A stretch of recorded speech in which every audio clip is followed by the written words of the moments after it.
Bonjour, donc Axel Renès, donc je suis chargée d'opération à l'agence de l'eau Seine-Normandie au niveau du service investissement des collectivités et je m'occupe d'une partie du 77 et notamment de l'agglomération de Marne-et-Gondoire et des communes dans l'agglomération. Donc voilà, donc dans une première diapositive, hop, faut que j'y pense. Ah, ça y est.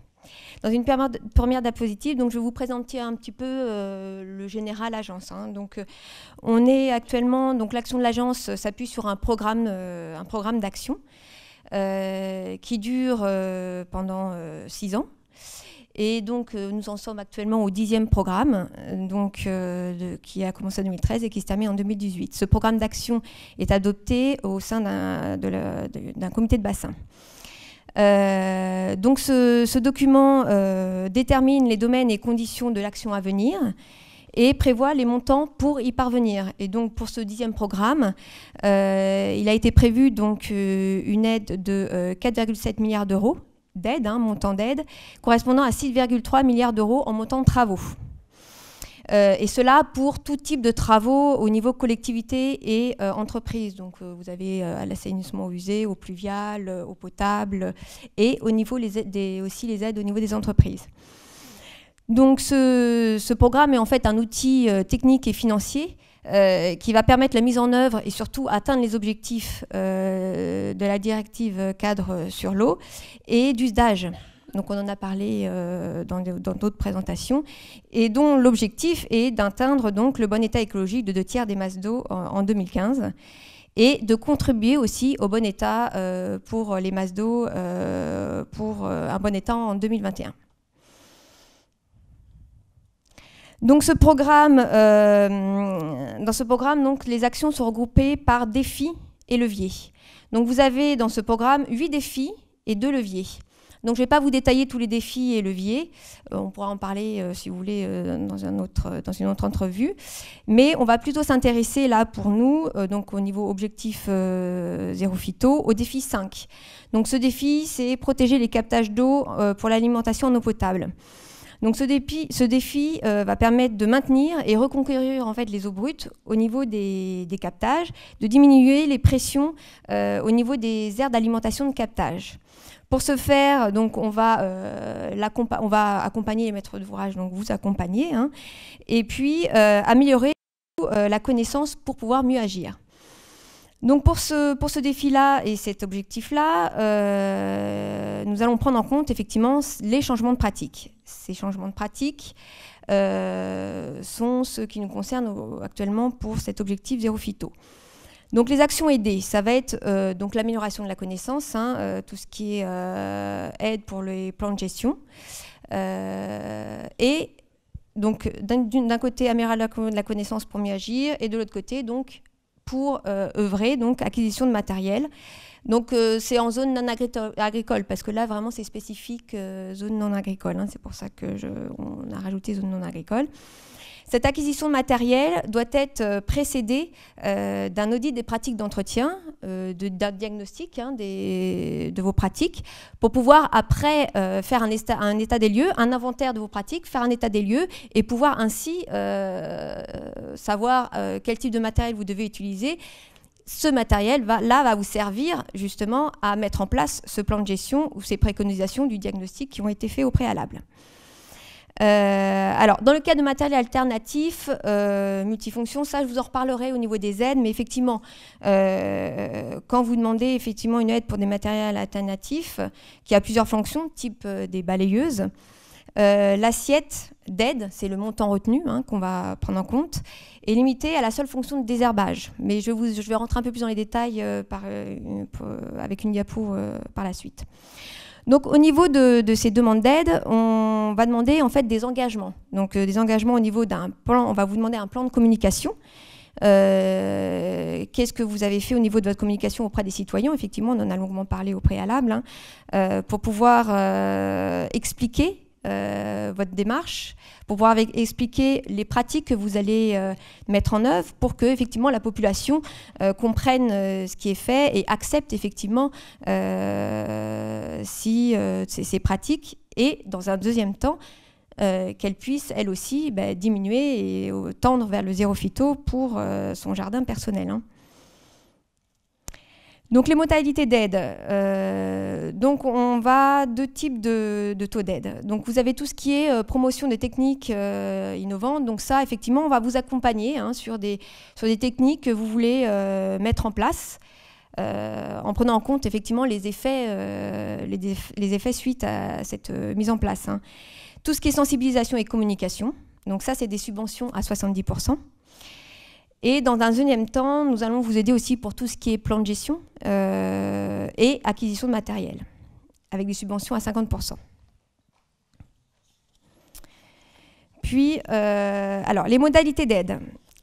Ce que vous avez au niveau du prix plafond, vous avez un prix plafond par type de matériel que vous voulez acquérir.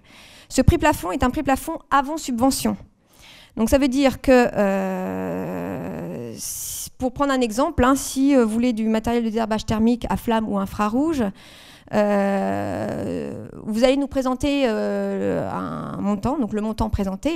S'il est inférieur à 6 000 €, le montant retenu sera ce montant présenté. Et sur ce montant retenu, nous allons appliquer la subvention de 50%.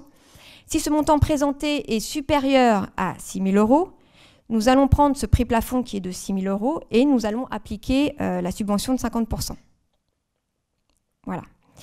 Pour tout ce qui est donc matériel multifonction, type balayeuse, désherbeuse, des voiries, donc on a dit qu'on allait vraiment vous aider sur la partie désherbage.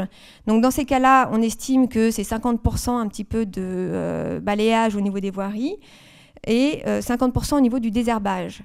Donc là, on va, sur le montant présenté, on va réduire déjà de 50%. Puis, ce montant obtenu, nous allons le comparer au prix plafond et on revient après à la même gymnastique que pour les autres types de matériel. Alors, pour la constitution d'un dossier de demande d'aide, donc vous ne prenez pas en compte, contactez l'AESN, secrétariat investissement des collectivités. En fait, vous verrez, je vous donne mes coordonnées à la fin de la présentation, vous me contacterez directement, en fait, ça sera plus simple. Donc alors, tout ce qui est pour la constitution du dossier de demande d'aide, vous avez donc des pièces administratives, donc on va vous demander une délibération du conseil municipal ou du syndicat, dans lequel vous vous engagez justement à cette démarche diminution des produits phytosanitaires jusqu'à tendre à zéro utilisation. Puis une délibération aussi pour comme quoi vous demandez les aides de l'agence.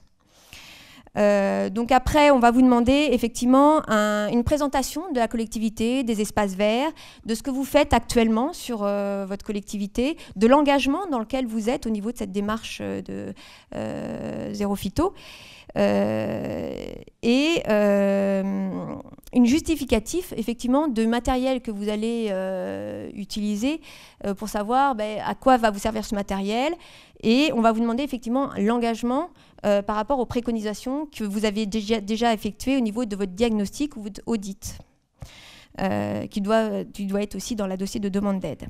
Donc bien sûr la fiche technique du matériel et le devis du matériel. Le circuit de validation. Alors, vous envoyez le dossier à l'agence de l'eau Seine-Normandie. Ce qu'il faut savoir, vous avez 2 petites de validation au niveau de l'agence, mais pour ce qui nous intéresse en général pour ce type de dossier, c'est des aides dont les montants sont inférieurs à 30 000 €. Ce n'est pas les montants présentés, c'est les montants d'aide inférieurs à 30 000 €. Dans ces cas-là, c'est une signature par la directrice de l'agence. Ces types de validation, c'est à peu près, vous avez des dates tous les mois à peu près. Donc c'est assez régulier pour avoir une validation de ce type de dossier. Je vous ai remis les dates des prochaines validations, donc semaine 44, sachant qu'attention, il faut déposer le dossier à peu près 6 semaines avant la date de validation des aides, parce que vous avez, je vais vous expliquer un petit peu le cheminement. Donc vous avez une signature, par exemple, je vous reprends semaine 44, sachant que nous, on doit instruire le dossier, on a une date aussi d'instruction de dossier au préalable, pour que ce dossier-là soit enregistré, etc., etc. Et on vous demande d'envoyer les dossiers entre 1 à 2 semaines en avance pour nous, pour l'instruction, pour les questions, pour les échanges lors de l'instruction du dossier. Donc voilà, donc surtout, une chose importante, c'est qu'il ne faut pas passer commande, ni d'ordre de service travaux, avant le passage donc, en décision directeur.